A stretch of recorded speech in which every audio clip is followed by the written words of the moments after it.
नमस्कार, रेखास कुकिंगमध्ये आपले खूप खूप स्वागत आहे। आज आपण कैरीचं झटपट असं लोणचं तयार करणार आहोत। त्याच्यासाठी अशा बारीक फोडी कापून घेतलेल्या आहेत कैरीच्या आणि 8 ते 10 लाल मिरच्या भिजत घातल्यात गरम पाण्यामध्ये। त्याची आपण पेस्ट करून घ्यायची। तर चला बघूया कशा बनवायचं आहे। त्याच्यासाठी सर्वप्रथम एक कढई घेतलेली आहे। कढई व्यवस्थित गरम करून घ्यायची आणि त्याच्यात मोठी 2 पळ्या तेल घेतलेले आहे। तेल व्यवस्थित गरम करून घ्यायचं। तेल छान गरम झालेलं आहे।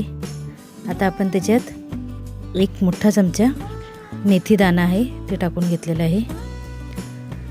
मेथी छान तडतडू द्यायची।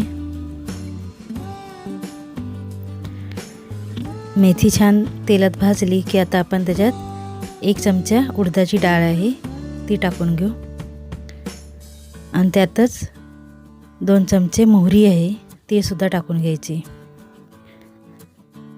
आणि 2 मिनिटं छान व्यवस्थित तेलात मोहरी फुटस तोपर्यंत भाजून घ्यायची।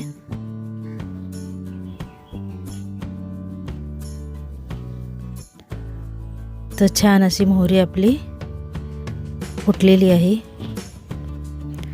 आता आपण ज्या बारीक करून फोडी ठेवल्या होत्या कैरीच्या त्या टाकून घ्यायच्या याच्यातच आणि त्याला 2 मिनिटं व्यवस्थित आपण हलवून घेऊ तेलात।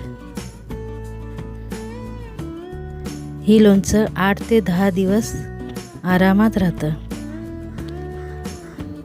आणि झटकीपट रेडी होणारं लोणचं आहे। खूपच छान लागतं, आंबट गोड।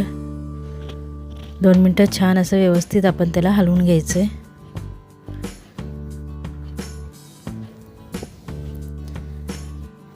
तर छान असं मिक्स झालेलं आहे। ज्या मिरच्या आपण भिजत ठेवल्या होत्या त्याची मिक्सरमध्ये बारीक पेस्ट करून घेतली होती ती टाकून घेऊ। 2 मोठे चमचे पेस्ट आहे। आपल्याला अजून तिखट पाहिजे तर आपण जास्त टाकू शकता। आता व्यवस्थित तेलासोबतच भाजून घ्यायचे।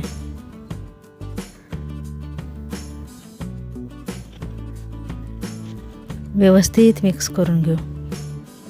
सर्व छान असं एकजीव झालं पाहिजे। सर्व मिक्स करताना आपण गॅस फास्टच ठेवलेला आहे। छान असं व्यवस्थित मिक्स झालेलं आहे।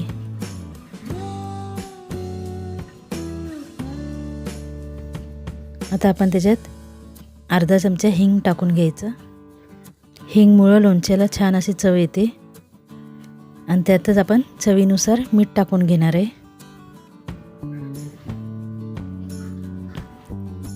थोडंसं मीठ जास्तच घेतलेलं आहे। आता त्याला व्यवस्थित मिक्स करून घ्यायचं।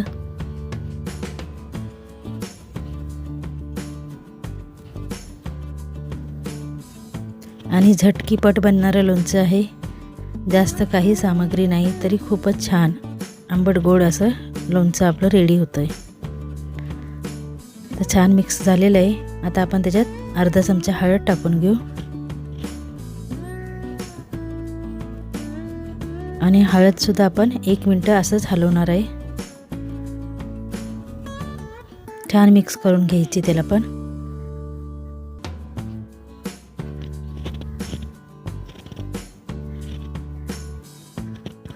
तर छान व्यवस्थित मिक्स झालेलं आहे।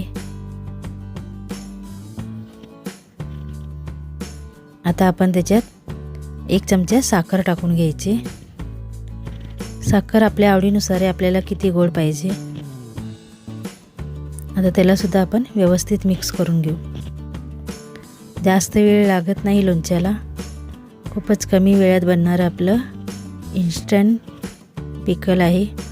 तर एकदा नक्की घरी करून बघा, खूपच छान लागतं आणि 8 ते 10 दिवस खूप छान असं टिकतं आणि फ्रीजमध्ये ठेवलं तर अजून त्याची लाईफ वाढू शकते।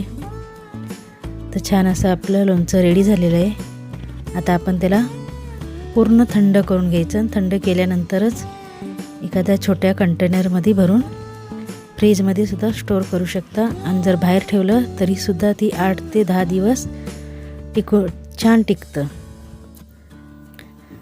जर आपल्याला व्हिडिओ आवडला असेल तर व्हिडिओला लाईक, शेअर, सबस्क्राईब करायला विसरू नका. आणि हो, नक्की सांगा कमेंटमध्ये की कसं झालं होतं लोणचं. एकदा नक्की करून बघा. खूपच कमी वेळात बनणारं आपलं झटपट असं लोणचं आहे. आणि कसा वाटला व्हिडिओ ती सुद्धा कमेंटमध्ये सांगायला विसरू नका. धन्यवाद.